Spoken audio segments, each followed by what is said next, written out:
Sí. Perfecto.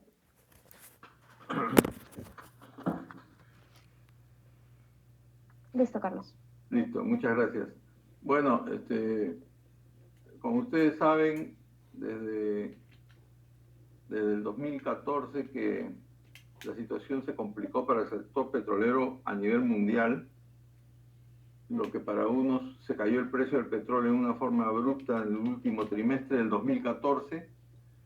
Para algunos países parecía pues que esto era una bendición porque los países que viven del petróleo importado comenzaron a importar más barato y los países que viven de la exportación de petróleo comenzaron a exportar más barato y obviamente lo que era beneficio para uno era perjuicio para otro. El problema como países como el nuestro es que es verdad, hemos tenido 4 años de crudo barato, pero también hemos tenido 4 años de inacción en exploración, en explotación, en reposición de reservas, porque cuando el precio del petróleo está muy bajo, lo primero que se desanima es la inversión, porque deja de ser pues un negocio rentable y los grandes inversionistas prefieren poner su dinero en otras actividades. Lo cierto es que en esa circunstancia, en ese tránsito de precios baratos, nosotros hemos dejado de hacer muchas cosas que debiéramos haber hecho, preparándonos para cuando el precio del petróleo vuelva a recuperar su condición normal.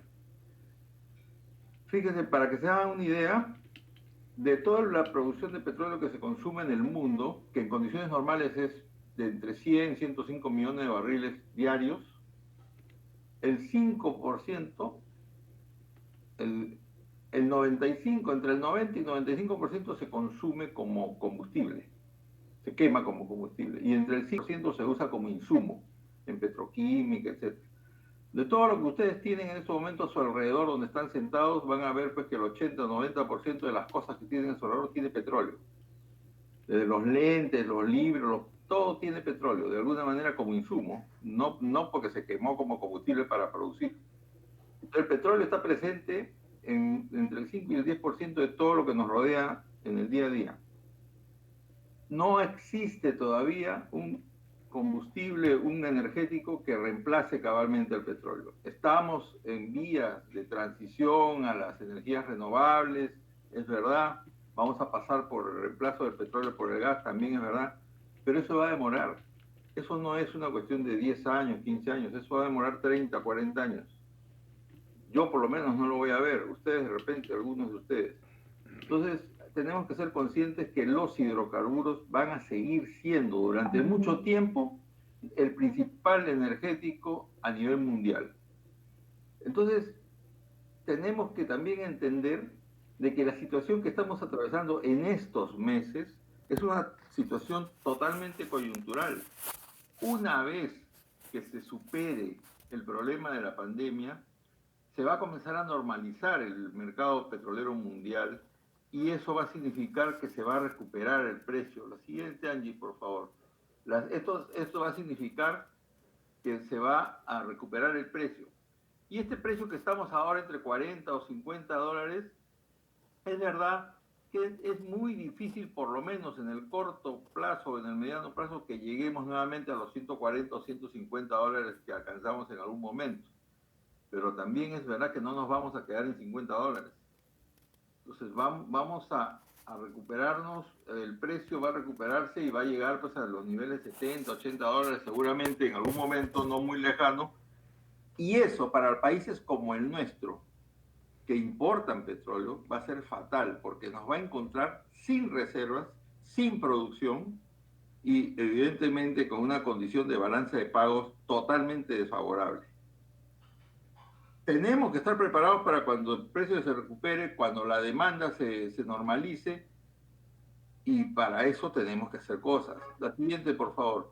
No estamos haciendo nada realmente. En la mayor parte de todos los países del mundo, sea que sean petroleros o sea que importan petróleo, en todas partes del mundo se están tomando medidas para evitar el colapso de la explotación petrolera.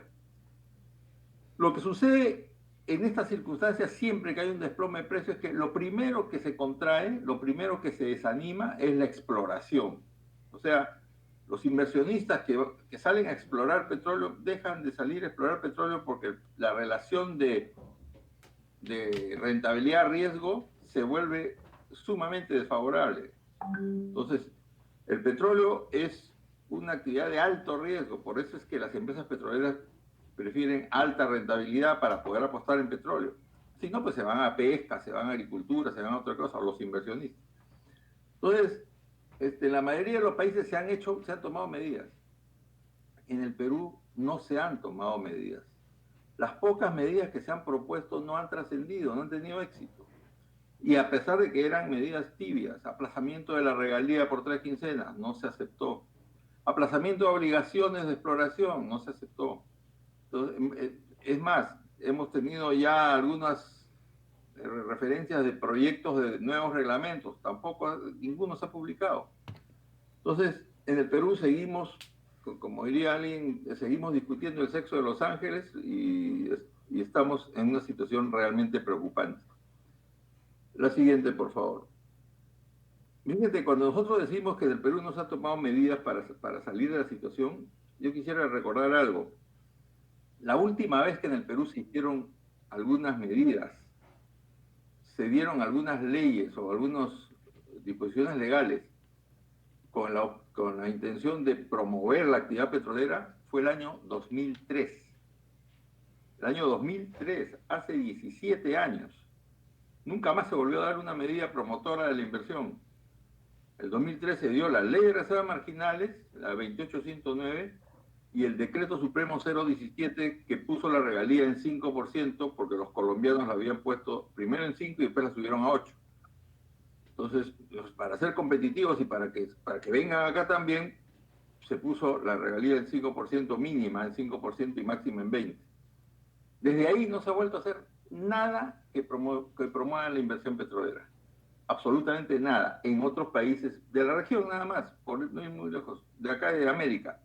En otros países bajaron las regalías, dieron incentivos tributarios, permitieron diferentes medidas dentro de los propios contratos, acortaron los plazos de aprobación de instrumentos ambientales. En fin, acá nada, absolutamente nada. Y las cifras que tenemos ahora son solamente reflejo de esa pasividad, de esa inacción, de esa desidia y no hacer nada. Actualmente estamos produciendo poco más de 30.000 barriles. Es verdad que por el problema del oleoducto peruano, etcétera, pero igual, si recuperáramos los 20.000 barriles que se están dejando de producir en la selva, estaríamos en 50.000 barriles. Y nosotros consumimos diariamente 250.000 a 270.000 barriles entre petróleo y derivados. O sea, estamos por debajo de la quinta parte de lo que necesitamos. En el año 2019 hemos perforado un solo pozo exploratorio, y porque era obligatorio. Y en el 2020 un pozo exploratorio, porque era obligatorio. O sea, en el Perú se están perforando solo pozos obligatorios, tanto de exploración como de desarrollo. Los pozos de desarrollo que se están perforando, de desarrollo, o sea que tienen mucho menor riesgo, no existe el riesgo cero en petróleo. Los pozos de desarrollo que se están perforando son solo los que son parte de programas obligatorios de contratos, como los del lote 3, lote 4, lote 2, estos que se tienen que perforar porque si no se pierde el contrato. O sea, no se está perforando nada voluntariamente como es lo normal. Lo normal es que si su programa de trabajo dice, te obligas a perforar 10 pozos, eso se llama programa mínimo, pero generalmente las empresas perforan más que eso. El precio del petróleo se ha caído en los últimos meses, después del gran desplome que hubo en 2014 de 104, 105 dólares a 40 dólares, se recuperaba algo y en enero que estábamos ya más o menos aparentemente estabilizados en 60 dólares por barril, con esta cuestión de la pandemia se cayó hasta precios negativos. Ustedes recordarán ese evento totalmente circunstancial. Y está más o menos ahora por el orden de los 40, 45 dólares, con un poquito de hipo, de repente llega hasta 50, no sabemos nosotros cuánto tiempo va a seguir en eso. Lo cierto es que en el Perú, el costo de producción está superando el precio en la mayoría de los lotes, Entonces, En esas condiciones, si las empresas petroleras no han devuelto sus lotes es porque evidentemente están confiando en que el precio se va a recuperar y van a poder recuperar también parte de la pérdida que están acumulando. Pero la situación es tremenda porque ¿qué están haciendo las empresas petroleras? No están perforando al full porque tienen muchos lotes, muchos pozos, que ponerlos en producción significa perder mucho más. Entonces lo que está pasando es que se está cerrando pozos, se está suspendiendo la producción de muchos lotes. No hablo solo de los lotes de la selva. Ustedes saben que en Tumbes hay un lote que tiene producción de petróleo, pero está cerrado. Y cerrado por razones económicas. Porque no puede producir, a pesar que paga 5% de regalía, no puede producir con el precio actual, porque su costo es mayor que el precio al que vende el petróleo. ¿Y esto qué cosa significa diariamente? Porque todo esto no ha parado. Significa que se están perdiendo puestos de trabajo. Según una cifra que escuchamos en una de las conferencias que dio Perú Petro, se calculaba en más o menos, hace unos meses, más o menos 10.000 puestos de trabajo. 10.000 puestos de trabajo perdidos solo en el upstream, solo en las actividades de exploración y explotación. 10.000 puestos de trabajo que si nosotros lo llevamos, lo extrapolamos a lo que significa en afectación familiar, está afectando por lo menos a 40.000 o más personas, asumiendo que cada familia son 4 personas. Eso es lo que está pasando en este momento en el sector petrolero. La siguiente, por favor. Y no estamos reaccionando. Un gráfico que es realmente muy lamentable es lo que está pasando con las reservas. Esta cifra tengo al 2018 porque lamentablemente el Ministerio de Energía y Minas todavía no publica las reservas del 2019. Pero fíjense, esto se repite. En el 2013, finales del 2013, nosotros teníamos 741 millones de barriles de reservas probadas de petróleo. Reservas probadas son aquellos hidrocarburos que se pueden extraer bajo las condiciones técnicas y económicas existentes. Entonces, el 2013, con el precio del petróleo más o menos en 60, 70 dólares, se podían sacar 740 millones de barriles. Vino el desplome en 2014, 2015, 2016, 2017. A finales del 2018, las reservas eran 344. O sea, casi 400 millones habían caído en las reservas. Uno dirá, 400 millones hemos producido en esos 4 años, pero no. Es 14, 15, 16, 17, 18. 5 años, ¿hemos producido 400 millones? No. Hemos producido solo 95 millones. ¿Dónde están los otros 300 millones? Los otros 300 millones desaparecieron del rubro reservas probadas por razones económicas, porque dejaron de ser económicas esas reservas. ¿Y por qué dejaron de ser económicas? Porque mantuvimos el costo de producción. Las empresas hicieron un gran esfuerzo para reducir el costo de producción. En algunos casos, esfuerzos encomiables y en otros casos, esfuerzo indeseable. El despido de personal para reducir costos no es algo que sea bueno. Es decir, reducir personal, reduciendo planillas, no es una buena receta. Es un extremo al cual nadie debería ni quisiera llegar. Antes de llegar al despido personal, lo que tendría que haberse hecho es reducir el costo vía reducción de la regalía. Sin embargo, nosotros seguimos teniendo en el Perú lotes que pagan 40 o 50% de regalía. Si ustedes dividen la producción del Perú en estos momentos, 35.000 barriles, entre los 6.000 pozos, 7.000 pozos que producen, les sale 5 barriles por pozo. Ese es el régimen de producción que tenemos en el Perú. 5 barriles por pozo es el promedio que producimos. Y no podemos decir que somos un país petrolero. Somos un país petrolero, pero con el petróleo en el subsuelo. No producimos a régimen aparentemente interesante como para que digamos que somos un país petrolero. Entonces, en esas circunstancias, con este gráfico, con esta realidad que refleja este gráfico de nuestras reservas, que nos está quedando, si le quitamos a los 344 millones las reservas, la producción del año 2019 y 2020 está por debajo de los 300 millones ya. Y si a esos 300 millones corregimos la cifra a partir de lo que representaría las reservas probadas con el precio actual, estos 300 deben estar pues, en ciento y tantos millones.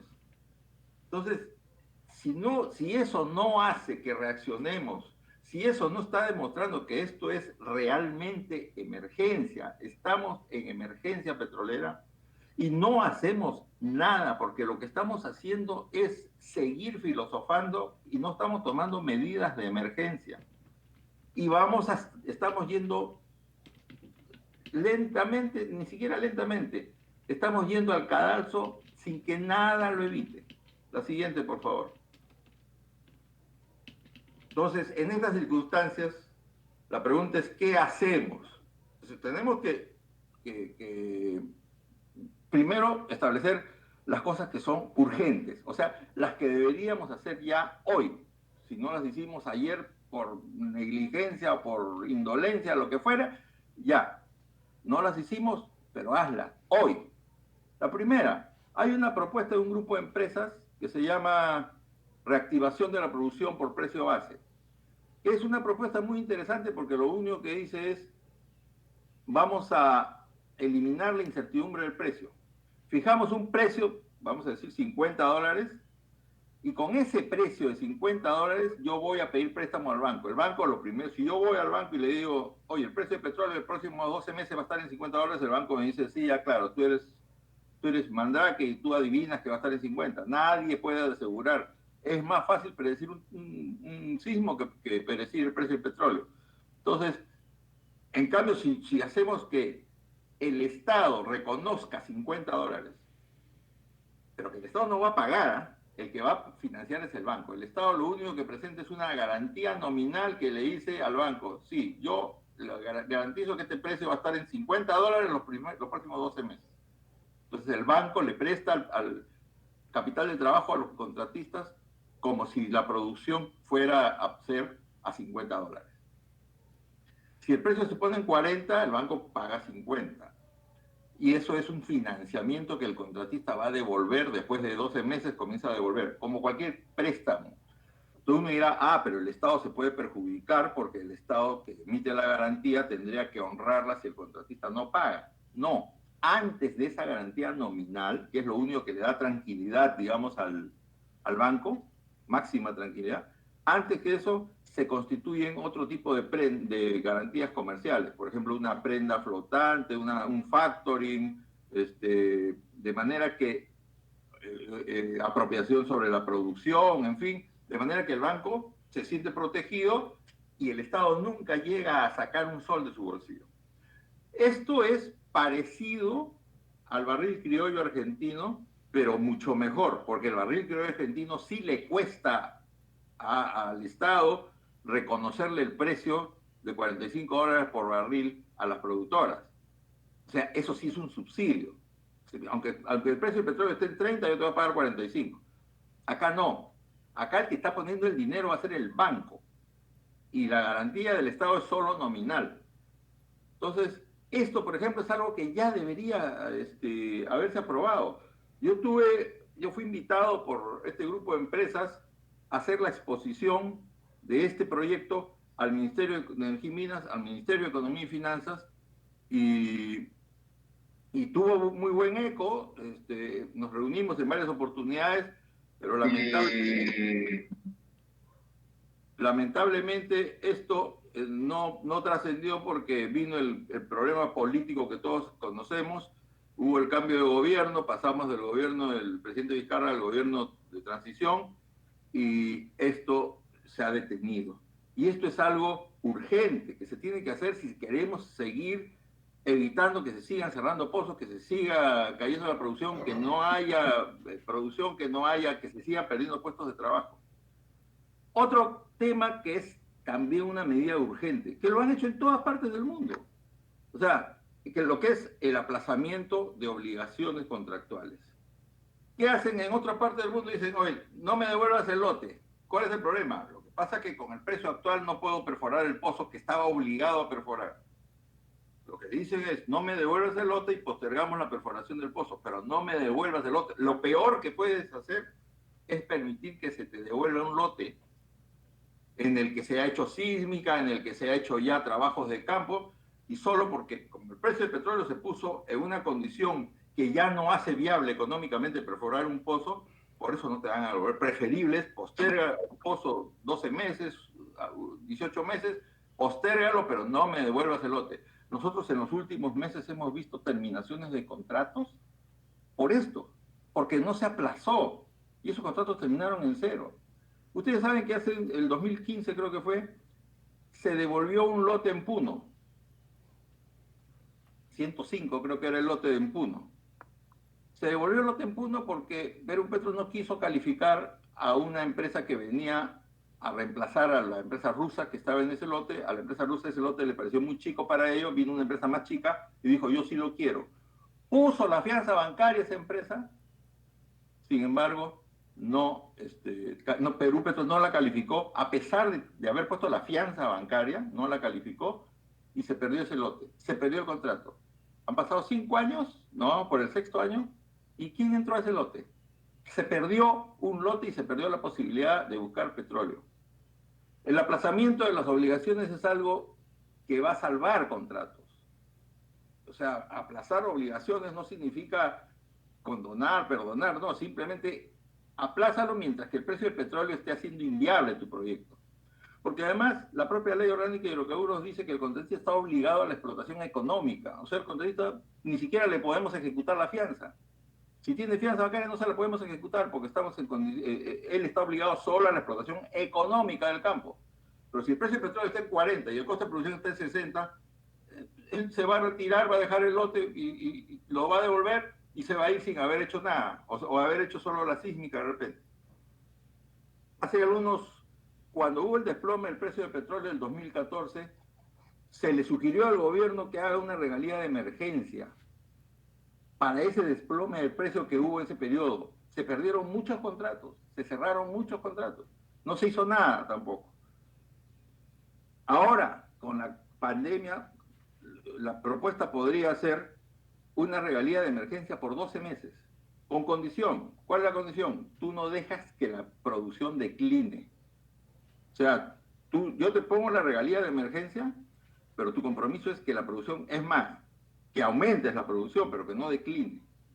Porque lo que está pasando es, si hemos caído de 60.000 barriles a 30.000 barriles, es porque está declinando por alguna razón. La principal razón es razón económica. Entonces, esto de la regalía de emergencia podría ser una buena alternativa por 12 meses, temporal, solo temporal. Otra medida que también podría ser, y no cuesta nada, esta es una cuestión que tiene que ser aprobada solo por Perú Petro y por el Ministerio de Energía y Minas si es que implica una modificación del contrato. Así de sencillo, nada más. Traslado de obligaciones. Si yo tengo una empresa que tiene la obligación de perforar un pozo en un lote, y esta empresa tiene más de un lote, entonces hay otro lote que es más interesante, entonces de permitírsele, como ya se está haciendo en otras partes ya, en lugar de que perfores en el lote más riesgoso, perfora el pozo del lote menos riesgoso, pero perfora el pozo. Otra forma es compensar obligaciones. En lugar de que perfores un pozo, por ejemplo, reactívame 5 pozos ATA. O sea, en lugar de perforar un pozo con el riesgo que significa perforar un pozo, en lugar de hacer eso, te permito compensar eso reactivándome 5 pozos que están abandonados temporalmente. Entonces, el contratista por cada pozo que iba a hacer, perfora 5 pozos y con eso compensa la inversión que iba a hacer y logra mantener la producción porque esos 5 pozos SATA van a tener producción nueva. Y hay otro tema que se tiene que tomar medida y esto ya linda con lo inadmisible porque actualmente se ha suscitado un conflicto de competencias entre dos entidades, Perú Petro y Ocinermin. Hace algunos años hay un instrumento que se llama MER, Máxima Recuperación Eficiente, que es una evaluación que se hace periódicamente para ver si el contratista está produciendo al máximo de recuperación técnica y económica posible. El ideal es que el contratista produzca bajo principios técnicos y económicos lo máximo posible. O sea, tampoco significa de que si yo puedo sacarle al pozo 100 barriles diarios, le saque 100 barriles diarios perjudicando el reservorio. No, que sea lo máximo que técnicamente es recomendable y además económicamente, o sea, generando ingresos, utilidades, porque nadie va a producir generando pérdidas. El asunto está que hace unos años, nadie sabe por qué, pero la evaluación del MER por parte del Estado ya no la hace Perú Petro, la hace Ocinermin. Y las empresas petroleras de repente de la noche a la mañana se vieron con que quien supervisaba el MER no era Perú Petro, sino Ocinermin. Las empresas petroleras nunca fueron notificadas por Perú Petro de que a partir de tal fecha el MER lo iba a hacer, la evaluación de la recuperación eficiente le iba a hacer Ocinermin. Nunca fue notificado. Y en segundo lugar, hay una cosa mucho más grave. La Ley de Procedimiento Administrativo General dice que entre entidades no se pueden delegar las funciones, las atribuciones que justifican su existencia. O sea, Perú Petro puede delegar de repente alguna actividad colateral que hace Perú Petro, pero Perú Petro fue creada para negociar contratos y para supervisar contratos. Esas dos funciones no las puede delegar. Sin embargo, nadie sabe en mérito de qué magia ahora Ocinermin hace una función que le corresponde a Perú Petro. Pero no solo eso, sino que ahora Ocinermin también se está arrogando funciones, otras funciones que son de Perú Petro, por ejemplo, la supervisión de los planes y programas. Los contratistas y Perú Petro revisan los planes y programas en una institución que se llama Comité de Supervisión, que se reúnen cada 2 meses y revisan cómo se está ejecutando los planes y programas. Resulta que ahora Ocinermin le pide a los contratistas, mándame tus planes y programas para ver si estás cumpliendo. Pero si el contratista dice, pues eso me lo está viendo Perú Petro, ¿por qué lo vas a ver tú? Ah, bueno, está bien, pero lo verá Perú Petro, pero yo también tengo que verlo. Y la Secretaría de Gestión Pública de la Presidencia del Consejo de Ministros define conflicto de competencias. Ocurre cuando dos entidades de diferentes sectores, como en este caso Ocinermin, que es de la PCM, y Perú Petro, que es de la Energía y Minas, cuando dos entidades se abocan a la misma materia. Uno de los dos está sobrando. Para los contratistas queda claro que con quien ha firmado contrato es con Perú Petro. Los contratistas no han firmado contrato con Ocinermin. El supervisor de su contrato es Perú Petro. Eso dice la ley y eso dice el contrato. Entonces, pero alguien tiene que poner orden. Y esto ya tiene años y nadie pone orden. Y esto es una pésima propaganda hacia afuera, porque el peor promotor es el cliente insatisfecho. El mejor promotor es el cliente satisfecho. Y acá, ¿qué cosa es lo que dicen las empresas petroleras en los foros internacionales? En el Perú hay conflicto de competencia y no se hace nada para evitarlo. Y permitimos que un organismo que no es ni siquiera del sector de energía y minas le quiera decir a las empresas petroleras cómo tienen que producir los pozos o cómo tienen que perforar los pozos. Eso es inaudito, no puede ser posible que siga pasando, y está pasando. La siguiente, por favor. De esta diapositiva anterior mencionamos las cosas urgentes, las que se tienen que hacer ya no discutamos más. Cuando yo ponía la vez pasada en mi Facebook un ejemplo a raíz de lo que me explicaba un médico de lo que significa triaje. Yo, de un tiempo a esta parte, yo llegaba a la clínica y vi en la clínica un letrerito que decía triaje. ¿Y qué cosa es triaje? Me explicaron. Triaje es una revisión previa que se hace en emergencia para ver si su caso es realmente de emergencia o no. O sea, si usted viene con un dolor en el pecho y de repente no es un infarto, sino simplemente son gases, no lo vamos a tratar como emergencia y esperará pues 15 minutos que lo atiendan. Pero si es un infarto, pasa de frente pues a emergencia. Estas medidas que hemos mencionado antes son las que diríamos no tienen que pasar por triaje, tienen que atenderse de frente en emergencia. Cuando uno llega a la clínica policontuso con fracturas múltiples y con y hemorragia, a nadie se le va a ocurrir pasarlo por triaje. Va de frente al quirófano. Estas que vienen ahora sí son importantes, pero sí diríamos pasarían por triaje. Son importantes. No se nos va la vida si no se aprueban mañana. Hemos esperado años, podemos esperar 5 meses. La primera es la modificación de la ley del canon. Esto lo venimos pidiendo y con ustedes hemos tenido otro taller el año pasado, creo que ha sido a comienzos del año pasado, donde hablábamos de la necesidad de homologar el canon. Yo lo he conversado con varios congresistas, a todos les parece muy bien corregir esta distorsión que ha creado el canon, porque el canon en el año 2011, la mejor forma de hacer que la región reciba más plata no fue produciendo más, sino subiendo el porcentaje del canon. Y como subieron el porcentaje de canon de 12.5 a 18%, a 18.75, lo único que se consiguió fue que ya las regalías de que cobra Perú Petro no sean menos de 20 para poder cubrir el canon. Y mientras que en toda la región bajaban las regalías, en el Perú subían las regalías. Y como la regalía es parte del costo, si sube el costo, bajan las reservas, como en el gráfico que les enseñé, que las reservas desaparecieron por razones económicas. O sea, contra la corriente, nos disparándonos en el pie, saliendo de competencia. Después decimos por qué ya no figuramos en el mapa petrolero mundial como plaza, como destino de inversiones. Por esto. Y no hemos modificado la ley del canon y tiene esta distorsión, ya tiene 9 años. 9 años y no lo hemos modificado. Seguimos manteniendo eso. Dos cosas son urgentes que modificar en la legislación del canon. Uno, homologar el canon de petróleo con el gas. Que sea 50% de la regalía para la región y 50% del impuesto a la renta, todo eso para la región.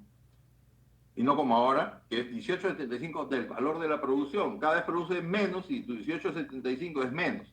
En cambio, 50% de mucho mayor producción, aunque la regalía fuera 5%, vas a recibir más, porque vas a producir mucho más y además vas a recibir más por impuesto a la renta. Pero además de la homologación del canon, para que sean iguales canon de petróleo con canon de gas, además de eso, es urgente modificar los criterios de distribución del canon. Ustedes saben de que la actividad petrolera está afectada en todas partes por conflictos sociales, por el rechazo que genera la actividad petrolera por parte de las comunidades nativas, los campesinos, los maricultores, los pescadores, en fin. ¿Y por qué? Porque ellos sienten que su ambiente, su entorno, no se beneficia de la actividad petrolera. ¿Cuál sería la actitud de los pescadores que ahora hacen marchas y dicen ceviche no, petróleo no?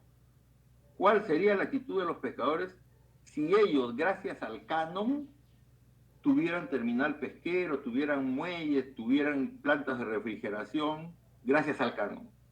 Pero el canon no les llega, no les llega a las comunidades nativas, no les llega a los agricultores que están en el entorno conviviendo con la actividad petrolera. O sea, el canon llega a los gobiernos regionales, a los gobiernos locales, el canon se convierte en monumentos, en malecones, en bonitas plazas, por ahí un hospital, por ahí de verdad un colegio, pero en general el canon ha sido mal usado desde que se creó por finales de los 70. Entonces, eso también hay que corregir. Hay que incorporar en la nueva ley de canon a los stakeholders primarios, o sea, a los directamente afectados. Esta va a ser la mejor fórmula para terminar con los conflictos sociales, hacer amigable a la comunidad con la actividad petrolera. Otro elemento que se puede hacer y que lo tiene que hacer también el Congreso, porque es ley del Congreso, eliminar el 2% adicional del impuesto a la renta que pagan las petroleras. Las petroleras pagan 2% adicional por tener estabilidad tributaria. Estabilidad a la cual ni siquiera pueden renunciar. ¿Eh? Sí, otros sectores mineros tienen estabilidad tributaria, pero si quieren renuncian, si quieren no se acogen. Pero las petroleras, por tener estabilidad, tienen 2% más. O sea, las castigan con 2% más. Ahorita las petroleras pagan 31.5%, hay unas que pagan 30 más 2, porque cuando firmaron era 30 más 2 adicional, 32. Y usted y yo y todos pagamos 29.5.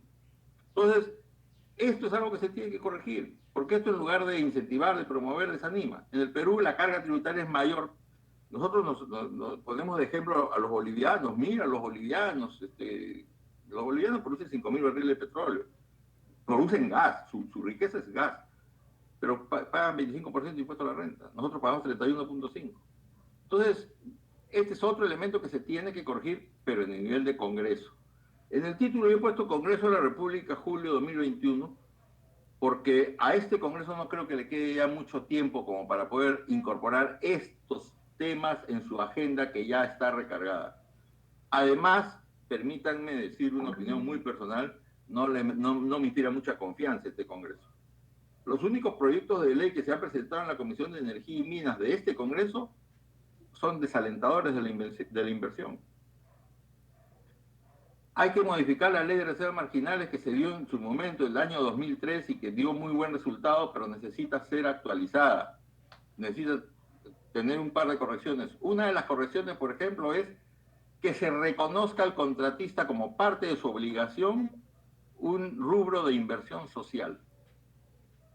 Que eso también es importante, que el contratista se comprometa a decir, voy a perforar tantos pozos, voy a reactivar tales pozos, voy a hacer workovers en tantos pozos, voy a hacer tales cambios de instalaciones, etcétera, y además voy a hacer una inversión social. Un rubro de inversión social, pues que puede ser el 10, 20% de la inversión total, pero un rubro de inversión social que represente algo para la comunidad. Tenemos que volver a pensar en la nueva ley de hidrocarburos. Yo no le daría a este Congreso la discusión de la ley de hidrocarburos, pero bueno, yo no soy quien para decir si este Congreso lo va a ver o no lo va a ver. Ojalá que no lo viera. Pero tenemos que hacer una nueva ley de hidrocarburos. Cuando se dio la ley de hidrocarburos en el año 93, era una ley avanzada y que sirvió incluso de ejemplo para otros países. Hoy nuestra ley es la ley más arcaica y más antigua que hay en toda la región. No tiene cosas que tienen otras leyes. Tenemos que cambiar a Perú Petro, una nueva ley de organización y funciones de Perú Petro, pero que haga un Perú Petro eficiente, que sea fortalecido Perú Petro, como siempre repito, fortalecido en funciones y en funcionarios. Porque Perú Petro ha perdido muchísimo capital humano. Hoy día ustedes revisan muchos funcionarios de Perú Petro que salieron de Perú Petro, hoy día ocupan cargos muy importantes en el sector privado. Desgraciadamente los hemos perdido, se han ido de Perú Petro, están en el sector privado, ya no los vamos a poder recuperar, pero sí podemos hacer lo posible para fortalecer los jóvenes que están entrando, fortalecer una nueva organización que tenga otras posibilidades, como por ejemplo la ANH de Colombia. La ANH de Colombia tiene hasta facultad normativa. La ANH Colombia saca resoluciones que son de obligatorio cumplimiento para las empresas petroleras, pero después de haber conseguido reducir plazos para las aprobaciones. Yo estuve en un evento con un colombiano y me quejaba yo de lo que demoran las aprobaciones de instrumentos ambientales en el Perú. Y decía, debería ser como Colombia, y él me dice, ni crea Carlos, en Colombia también se demora mucho aprobar un instrumento ambiental, a veces se demora hasta 6 meses. Y el público se soltó la carcajada, porque obvio, 6 meses para nosotros sería ideal. Acá se demora 2 años, 3 años. Y él decía, no, allá se demora 6 meses. Entonces, tenemos que cambiar muchas cosas, entre ellas fortalecer Perú Petro. Y fortalecer Perú Petro pasa no solamente por el hecho de darle más funciones, sino también, por ejemplo, recuperar las que ha perdido por este conflicto de competencias que mencioné hace un rato. Y tener un directorio técnico, tener un directorio que sepa de qué está tratando. La ley 26225 dice, los directores deben ser profesionales conocedores de la materia. ¿De qué materia? De hidrocarburos. Estamos hablando de hidrocarburos, no estamos hablando de cine y televisión. Y ahora, la pregunta es, ¿los directores que tenemos en los últimos 20 años sabían de petróleo? Muchos sí, otros no tanto. Hay que tener mucho cuidado en eso, escoger bien los directores y que sean directores que duren 5 años, no que estén cambiando como quien cambia fusibles. La siguiente, por favor. Esas que mencioné son medidas que necesariamente pasan por el Congreso. Y por eso tendríamos que esperar, lo más razonable y prudente, esperar a julio del 2021. Pero hay otras medidas que no tienen que llegar al Congreso, que las puede hacer el Poder Ejecutivo, impulsadas por el Ministerio de Energía y Minas. Solo algunas de ellas necesitarían refrendo de Economía y Finanzas. Algunas no. Por ejemplo, Reglamento de Regalía y Retribución. Perú Petro ya propuso un nuevo reglamento de la libre distribución y ni siquiera se ha prepublicado.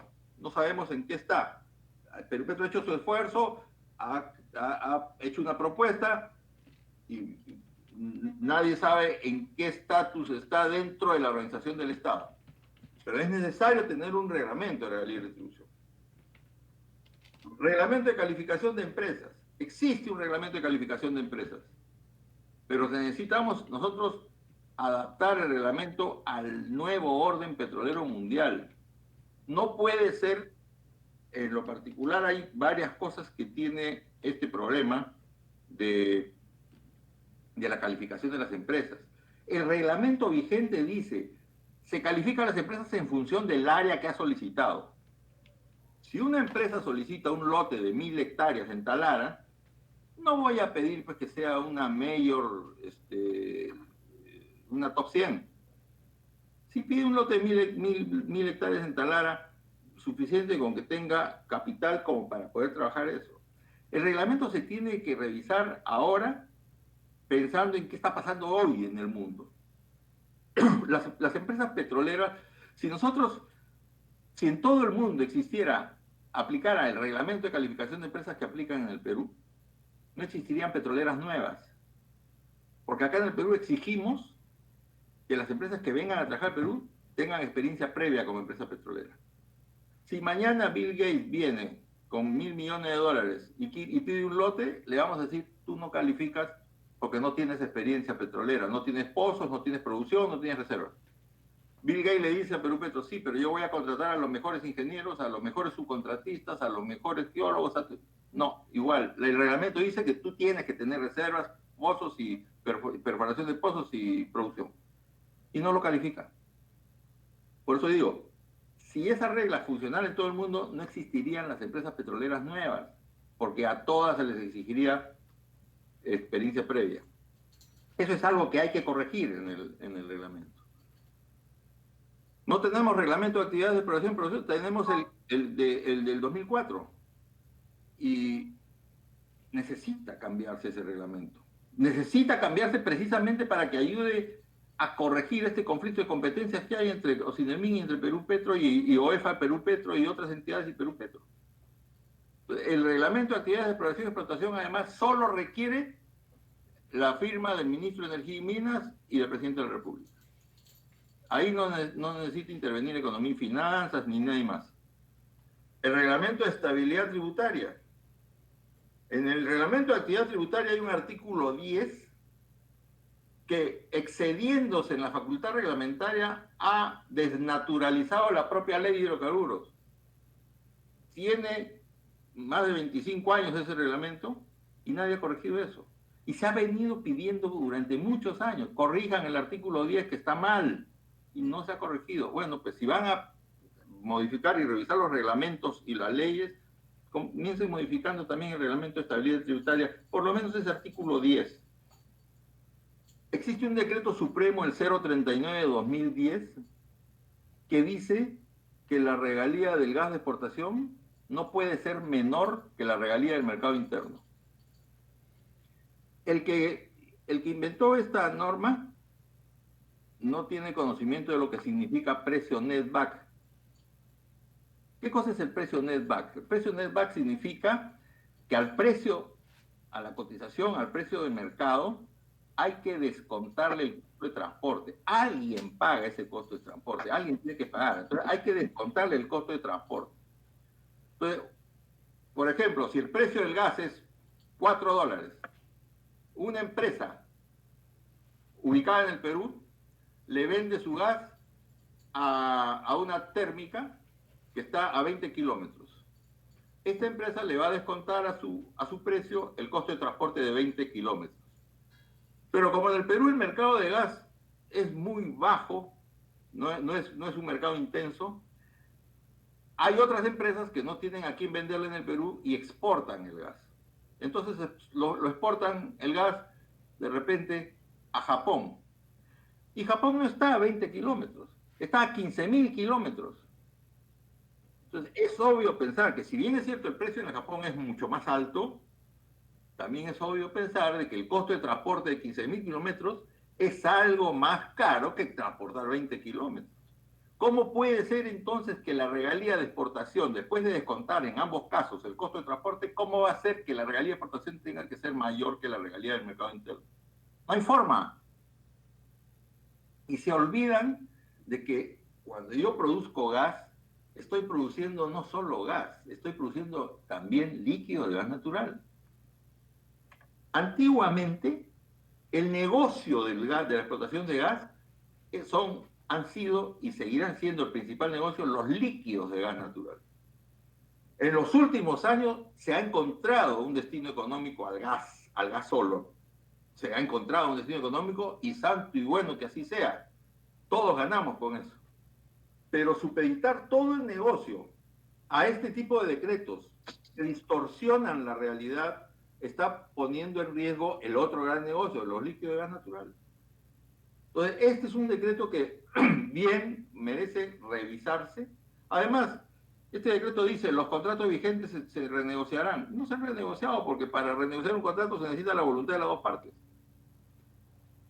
Otro tema que es importantísimo para todos y es el rol de Petroperú. El rol de Petroperú en el upstream y en el downstream, en los dos lados. En el upstream, Petroperú tiene una ley que lo faculta a que la adjudique en el lote 192.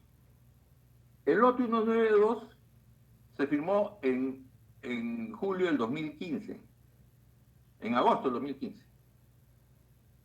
Si no hubiese ocurrido nada de fuerza mayor, el contrato del 192 con Frontera debió haber terminado en agosto del 2017.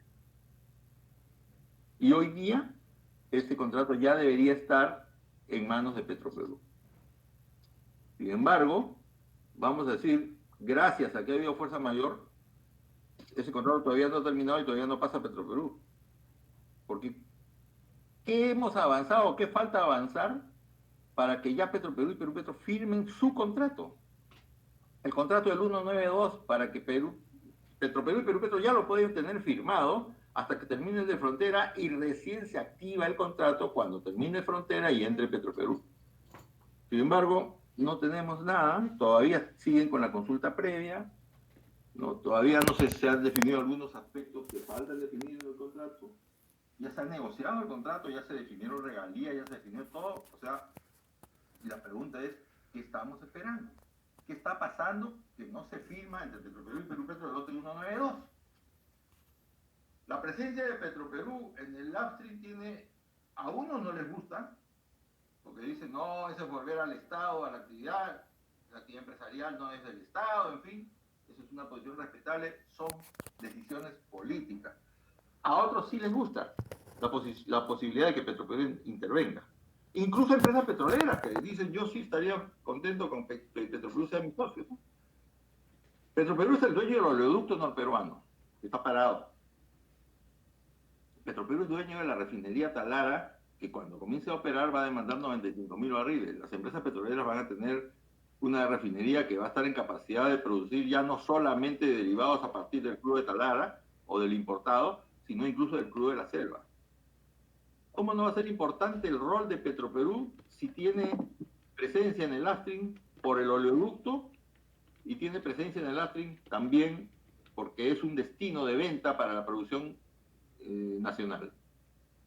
A todos nos interesa que Petroperú sea una empresa fuerte, que Petroperú sea una empresa cuya capacidad operativa no se vea menoscabada en ningún momento y que esté permanentemente activa, operativa, porque es la única forma de garantizar la continuidad de la producción de la selva. Las interrupciones que ha tenido las operaciones del oleoducto no son, es decir, no tienen ninguna justificación y no han debido ser tratadas como se trataron. Es posible de que, diciendo el Código Penal, de que los que atentan contra la infraestructura del Estado, si es de energía, tienen 6 años de cárcel, no sé. Y nosotros hemos visto cómo han atentado contra el oleoducto. Hemos visto a fulanos que han reconocido que han sido ellos los que atentaron contra el oleoducto. Sin embargo, fue un primer ministro, se reunió con ellos y firmó un acta donde se comprometió a que Petroperú les dé una serie de beneficios, como si alguien se metiera a su casa, le robara y venga la policía y haga que usted firme un beneficio para el ladrón. Entonces, eso no puede ser posible, pues, la falta de principio de autoridad ha afectado a Petroperú también. En el downstream, ustedes saben que esta semana ha salido un dispositivo en mérito del cual Petroperú va a asumir la concesión de distribución temporalmente, la concesión de distribución que está dejando Naturgy, la distribución de gas en el sur. Petroperú tiene que asumir, porque se lo están encargando, el Supremo Gobierno le está encargando eso a Petroperú y Petroperú no tiene pues, en esta posibilidad discernimiento de si quiere o no quiere. Es un encargo. Pero lo que sí tiene que tenerse cuidado, y todos tenemos que ser vigilantes de eso, es que a Petroperú, el gobierno que le está dando ese encargo, le dé también todos los instrumentos y recursos necesarios para que pueda cumplir con el encargo. Que no termine pues siendo de que esto le representa a Petroperú un costo de 10 y el Estado le da solo 6 y tenga que Petroperú sacar de otro lado 4. Entonces, no. Si Petroperú recibe el encargo, tiene que ser un encargo debidamente respaldado por el gobierno. Eso es, ustedes, que son, como dicen, el cuarto poder, tienen que ser vigilantes también de eso. Que Petroperú reciba el encargo y reciba también todos los recursos necesarios para que pueda cumplir con ese encargo sin afectar su operatividad. La razón de ser, que es el oleoducto peruano, que es la refinería Talara, que es su participación en el lote petrolero. Eso es lo principal de Petroperú. Y esto está bien, que cumpla el encargo. Ese ha sido el mandato político del gobierno, está bien, que lo cumpla, pero que le den los recursos para que no incumpla con terceros también. La siguiente, por favor. Hablamos de las cosas que se pueden hacer urgentísimas. Hablamos de las que se pueden hacer en el Congreso, y esperamos julio del 2021. Hemos hablado de lo que se puede hacer a nivel del Poder Ejecutivo, por reglamentos, por normas del Poder Ejecutivo. Hay un grupo también de medidas que se pueden hacer sin necesidad de ir a tocarle la puerta al Ministerio, solamente dentro del propio Perú-Petro. Uno, el modelo de contrato. Ya deberíamos tener un nuevo modelo de contrato. Un modelo de contrato moderno. Miren, yo trabajo en contratos desde el año 74. O sea, entré bien criaturita, entré a trabajar a Petroperú. Y el modelo de contrato que tenemos ahora se parece mucho al que yo encontré en el año 74. O sea, hace 46 años. Hay párrafos, hay acápites que no han cambiado, que siguen siendo las mismas. O sea, lo que hemos hecho durante los 46 años que han pasado ha sido parchar y remendar el modelo original que se hizo, el que llamaron en la época de Velasco el contrato modelo peruano. Lo hemos ido parchando, remendando. Nunca agarramos el contrato, como yo he propuesto alguna vez, agarrar el contrato, meterlo en un triturador de papeles y hacer un contrato nuevo. No lo hemos hecho y ya deberíamos hacer. En Perú Petro hay algunos procedimientos que fueron invención no de esta administración de Perú Petro, sino de algunas pasadas, que en lugar de ayudar han resultado un harakiri. El primero es de calificación de empresas. Hay un procedimiento según el cual en la calificación de empresas dice, una empresa para calificar económicamente tiene que acreditar el 200% del valor de la producción como patrimonio. Y eso es una. Y dos, que Perú Petro en su modelo de contrato, en los últimos contratos que está firmando, está empaquetando los programas de trabajo hasta de 10 años. Ustedes revisen el contrato del lote 3 y el lote 4 que firmó Graña Montero para el lote 3 y 4, ¿no? Van a ver que su programa de trabajo es de 10 años. O sea, si en 10 años tú tienes que producir, vamos a decir, tienes que perforar 50 pozos en 10 años, valorizo los 50 pozos. Si cada pozo vale 20 millones de dólares, ¿no? Entonces 50 pozos son 1.000 millones, ¿no? Entonces, no, sí, pues, 1.000 millones. 52 por ya.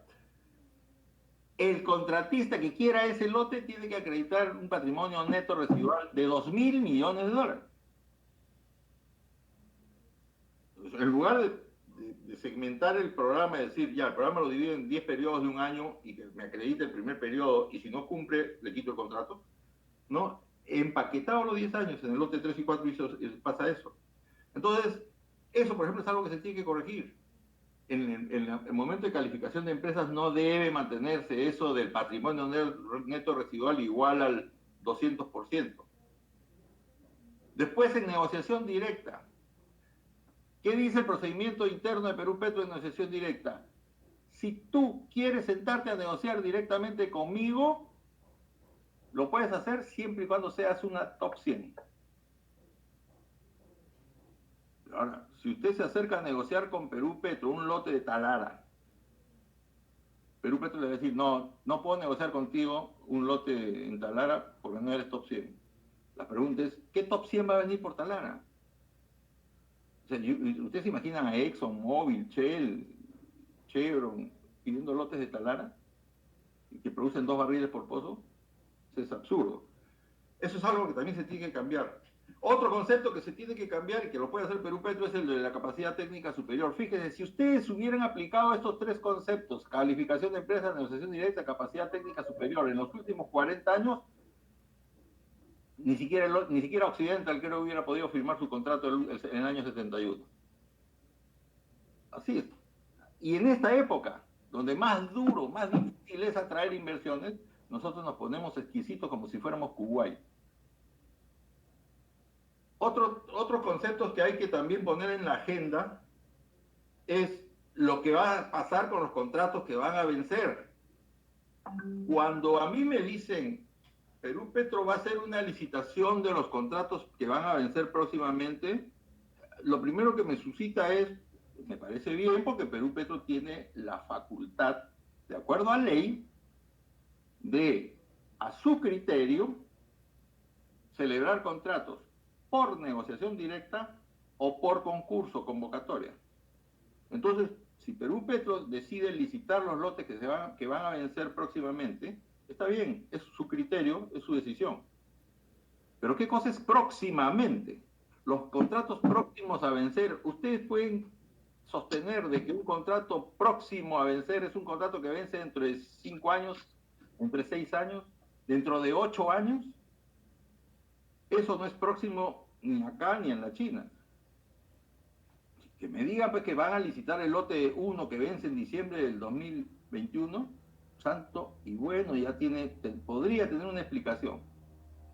Pero que me digan que van a licitar lotes que vencen en el 2024, el 2025, el 2026, el 2028. ¿Cuál es el apuro? ¿Cuál es el apuro de licitar hoy, en pandemia, con el precio en el suelo, con contracción de la inversión, con falta de capitales, con negativa de parte de los centros de financiamiento a financiar actividad petrolera, con todas esas condiciones? ¿Cuál es el apuro de licitar lotes cuyos contratos van a vencer dentro de 6 años, 8 años? Que me digan cuál es la razón. Nada más, pido eso. La siguiente, por favor. Creo que hay una más, ya. El asunto está que si nosotros no tomamos las medidas que tenemos que tomar en el orden de prioridad en que las he tratado de esbozar, lo que estamos haciendo es llevando al colapso definitivo a la operación petrolera upstream en el Perú. Se han perdido más de 10.000 puestos de trabajo, se siguen cerrando pozos, se siguen paralizando las operaciones, no hay luz al final del túnel.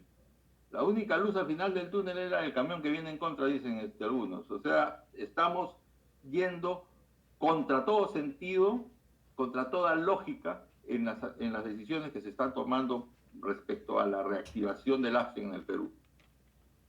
Vamos a tener una nueva refinería y lo paradójico, si no lo vergonzante, va a ser que esa refinería va a terminar procesando crudo ecuatoriano, crudo colombiano, teniendo crudo peruano en el subsuelo. Porque si no tuviésemos crudo abajo, está bien, santo y bueno, lo que pasa con Chile.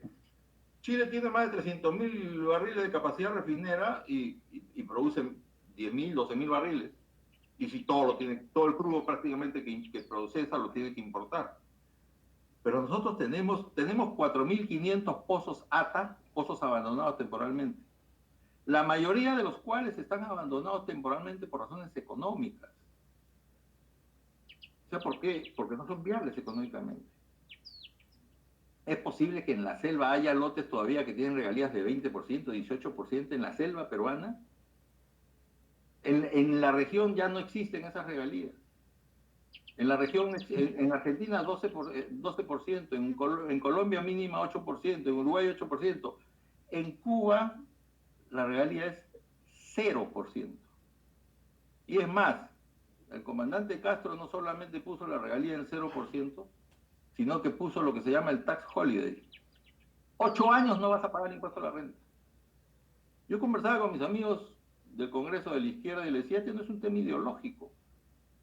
Cuba pone 0% de regalía y impuesto a la renta 8 años gratis. Daniel Ortega en Nicaragua, ¿saben cuánto es su regalía mínima? 2.5%. Y acá decimos no puede ser menos de 20 para pagar el canon. El petróleo es esencialmente competitivo y nosotros estamos fuera de competencia y el inversionista va donde tiene más rentabilidad. Ya por eso es que acá no vienen. Vamos a tener una refinería que en lugar de procesar nuestro crudo va a procesar crudo importado. La siguiente, vamos a tener un oleoducto que no va a tener masa transportable, con el riesgo de que los operadores de la selva norte terminen llevándose su crudo por otro lado. Porque ante la inactividad de la operación del oleoducto, no va a haber. ¿Y cuál es lo mejor que puede pasar para la operación del oleoducto? Que aumenten las reservas de la selva, y al aumentar las reservas de la selva, aumenta la masa transportable y eso solito corrige la tarifa. No va a ser, esto no es ninguna infidencia. Yo una vez fui a Perú Petro acompañando al presidente de Petroperú, yo era asesor de Petroperú en ese época, y le dijeron al presidente de Petroperú, ya pues cobra 5%, $5 por transporte de crudo, 3 o $5 por transporte de crudo, y así aumenta el volumen y no vas a tener que subsidiar tanto. Y el presidente de Petroperú le dijo, ¿por qué en lugar de eso tú pones 5% de regalía a toda la selva norte y aumenta la reserva, aumenta la producción y la tarifa se corrige sola? O sea, no tiene que ser Petroperú el que subsidie. Ahí el subsidio vendría del subsuelo, porque aumentarían las reservas. Nosotros no estamos tomando eso y el tema, este es un tema ya de política de Estado. Esto no es un tema microeconómico que tiene que ver con la decisión empresarial de Perú Petro según la óptica y visión de Perú Petro, ni la de Petroperú. Esta es una decisión de política de Estado porque es transversal, involucra a todos y afecta a todos los sectores económicos. Si no hacemos algo, vamos a seguir perdiendo empleo. Y esto es algo dramático realmente. Ustedes infórmense cómo es que en las empresas, otro caso es el de la terminación de los contratos.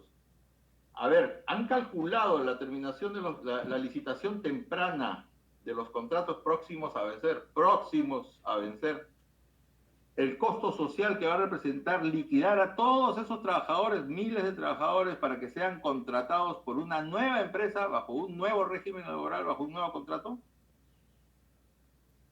¿Cuántos de esos volverán a ser contratados? Y como va a ser contratado por un nuevo empleador, no es que están pasando, no es que están endosando todo el personal. Va a ser un nuevo empleador, va a ser un nuevo contrato, etc. Es decir, va a ser un nuevo sueldo, va a ser... ¿Han calculado el costo social de eso? Esa licitación temprana, en realidad, por algo se dice, no por mucho madrugar amanece más temprano. Esto va a significar no tomar medidas, va a significar pérdida de empleo y va a significar un costo social enorme que no se está previendo debidamente bajo visión de política de Estado. Yo he escuchado hablar muchas veces de políticas públicas, se habla de políticas públicas, a veces no se entiende lo que es una política pública y se usan los términos porque suenan bonitos, pero esto sí tiene que ver con una política de Estado que tiene que ser acometida con visión de Estado. Las regiones cada día están recibiendo menos. Fíjense un dato para que se den cuenta más o menos cómo está la situación de la región en términos de canon. En el año 2014, en septiembre del 2014, antes del desplome del precio del 2014, Piura, por ejemplo, Piura recibió 17 millones de dólares de canon. 17 millones de dólares de canon.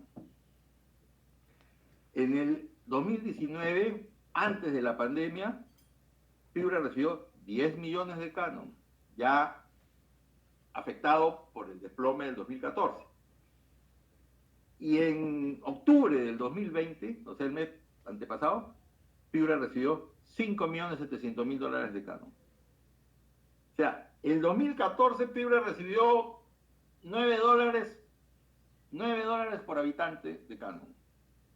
Ahora ha recibido menos de 3 dólares. O sea, el canon que está recibiendo la región es cada vez menos. Y si uno lo promedia, se da cuenta de cómo es que está afectando a la región. Y esto va a seguir. Si no se toman medidas, va a seguir. Porque no estamos reaccionando con el sentido de urgencia con que debimos haber reaccionado. Todavía no está todo perdido. Todavía se pueden hacer cosas, pero en esto que se puede hacer, necesitamos el concurso, el apoyo de todos, de la prensa, de las empresas petroleras, de los trabajadores, de Perú Petro, del ministerio, de las autoridades del gobierno, liderazgo. Yo recuerdo siempre en un evento que se organizó hace algunos años, un Perú Energía, invitaron a Armando Zamora, la primera vez que había dejado de ser presidente de la ANH, ahora es nuevamente presidente. Y le preguntaron cuál era el secreto del éxito de Colombia en petróleo. Y él nos explicó, en la conferencia dijo, se modificaron las regalías, se modificó la ley de hidrocarburos, se creó la ANH como la agencia de contratación fuerte, poderosa, y dice, pero nada de eso hubiera sido garantía de éxito si el presidente de la República no asume él personalmente el liderazgo del cambio en la política petrolera. Nosotros, desgraciadamente, todavía no tenemos un liderazgo que nos ayude a encontrar el camino para reactivar la industria petrolera, teniendo petróleo, porque si no tuviésemos petróleo, ya no hay nada que hacer, pues. Pero tenemos petróleo, tenemos potencial, tenemos capacidad. Lo que no tenemos es voluntad para corregir esto. Muchas gracias, creo que ahí hemos terminado, ¿no, Angie? Sí, terminamos, podemos pasar a las preguntas. Y quedo a disposición de ustedes para las preguntas que quieran hacer.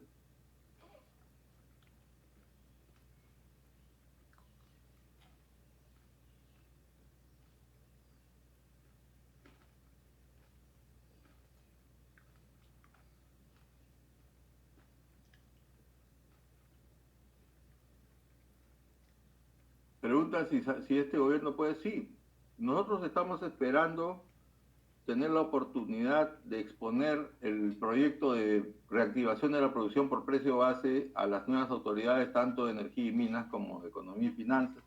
Nosotros hicimos varias presentaciones y reuniones con la anterior, la anterior administración de economía y de energía y minas, avanzamos, pero ahora con este problema que hubo del cambio ¿cómo le llaman? De la vacancia, tenemos que comenzar otra vez pues, a hacer un poco de docencia y explicar las bondades y el riesgo cero que hay para el Estado en realidad de aplicar este procedimiento. Porque esto nos diferencia, corrigiendo a algunos que nos dicen eso se parece al barril criollo argentino. No, esto se diferencia del barril criollo argentino, yo diría más bien eso porque no le representa subsidio para nadie.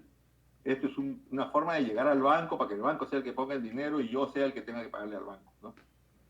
Pero este gobierno sí podría hacer aplicar, implementar este procedimiento.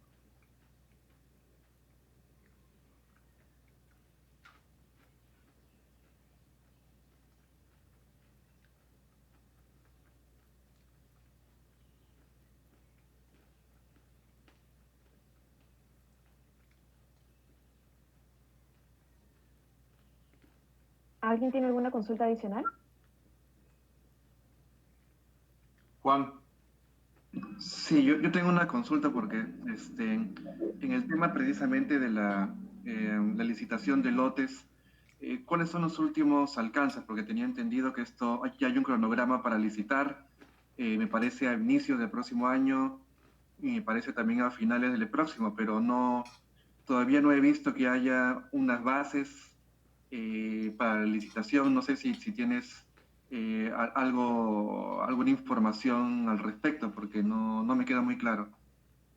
No, salvo la presentación que ya hizo Perú Petro sobre el lanzamiento, pero todavía no, sobre el proyecto de licitación, que efectivamente, como tú bien dices, ahí han presentado un cronograma que la convocatoria estaría sucediendo, ojo, eso también es otro inconveniente. La convocatoria estaría sucediendo después de la primera vuelta.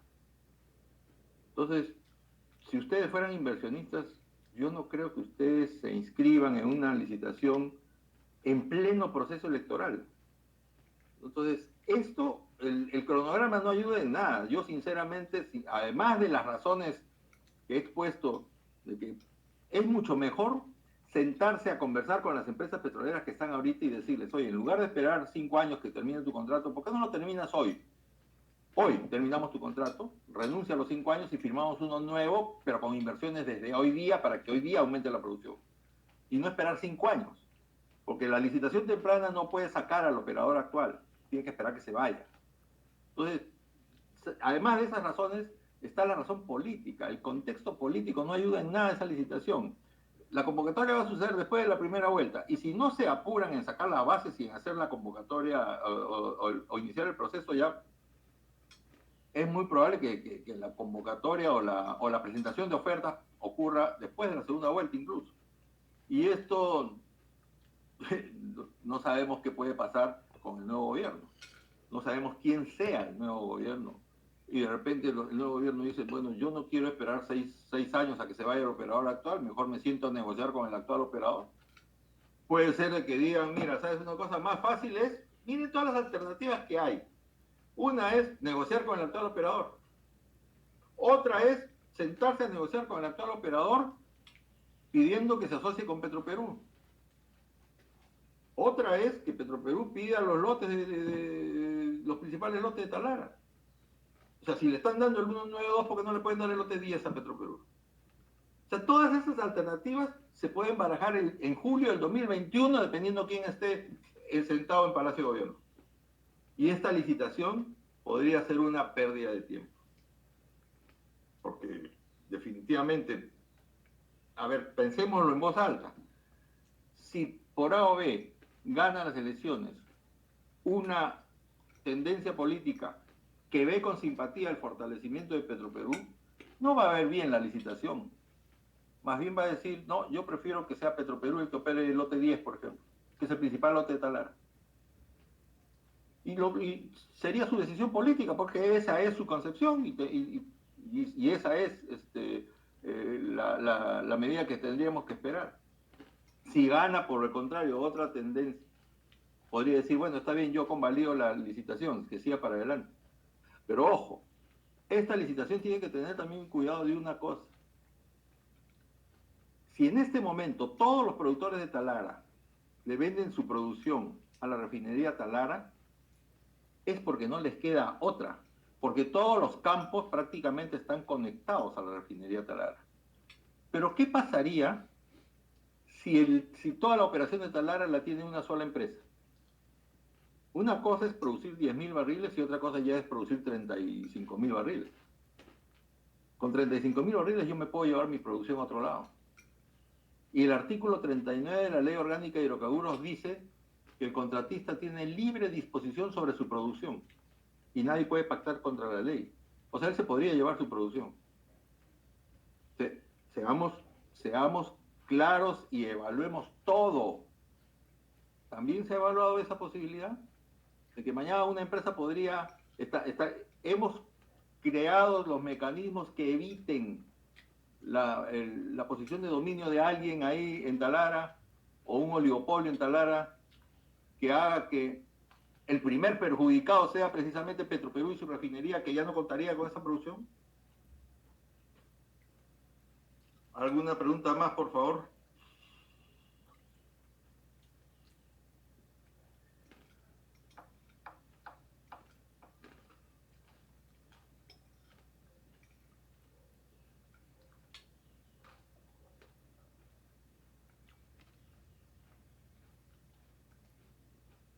Bueno, yo quisiera, antes de terminar, invocarles a ustedes, por favor. Yo conozco a varios de ustedes, sé de su apego, de su preocupación por el sector. Están siempre informando, siempre están al tanto de lo que está pasando. Y yo quisiera invocarles que también no perdamos de vista estas cosas que están graves, que están ya a nivel no, ya no es ni siquiera preocupación, porque estamos, como dijo un amigo, estamos frente a un enfermo terminal casi en rigor mortis y no estamos reaccionando. Yo les pido a ustedes que apoyen. Es bueno poner buenas noticias, pero eso de decir, ya subimos la producción de 30.000 a 35.000. Eso me recuerda cuando en una oportunidad alguien dijo, el año pasado perforamos un pozo exploratorio, este año hemos perforado 2 pozos exploratorios, o sea, hemos subido el 100%. Sí, 2 pozos exploratorios no es nada, pues igual. O sea, no nos dejemos llevar por cifras, porque la situación es realmente dramática, la situación es muy preocupante. Sí, Miluska. ¿Estás con la mano levantada, Miluska? Sí, efectivamente. Efectivamente, Miluska, eso lo hemos mencionado, que la ley de canon debe ser modificada atendiendo 2 conceptos. Uno, la homologación del canon petrolero con el canon de gas, y otro es la distribución del canon de manera tal de que llegue directamente o llegue a los involucrados directos, a los afectados directos, los stakeholders primarios, ¿no? que están en la zona de influencia de las operaciones petroleras. Eso es algo que es muy importante. Ya el otro día ha habido un webinar en el que estuvo Perú Petro, estuvimos unos panelistas donde se ha tocado este tema, y esa es una preocupación latente en todas las regiones, porque los conflictos sociales podrían evitarse si es que se modifica el canon en cuanto a su distribución también.